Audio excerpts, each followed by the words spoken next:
Dans la famille des jeux intergénérationnels, je demande celui des 7 familles, mais pas n'importe lequel. Celui auquel joue ce joyeux groupe de vie joyeux est un produit 100% corrézien. Pour la famille des champignons, je voudrais la girole. C'est incroyable. Grâce à ces cartes, les enfants découvrent l'immensité du vivant dans les forêts de Corrèze, un thème déjà au cœur des enseignements délivrés dans cette école. Pas tous les jours, mais presque, on a l'animal du jour. C'est-à-dire qu'on découvre un animal de façon un petit peu informelle.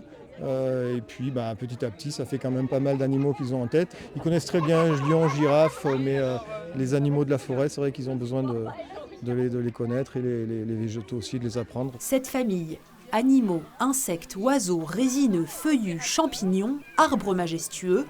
Pour ces derniers, les joueurs peuvent passer du jeu au réel et tenter de partir à leur recherche grâce à cette carte.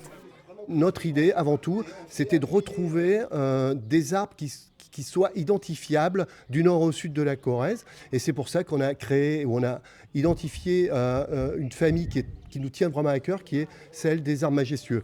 Un jeu imaginé par les membres de l'Assemblée citoyenne du département. Pour créer les cartes, ils ont fait confiance à la graphiste Sophie Bernard.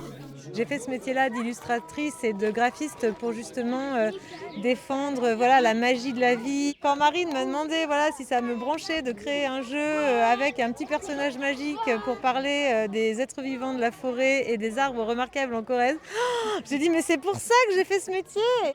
Un outil ludique et pédagogique pour découvrir sans effort et à tout âge les richesses de la forêt.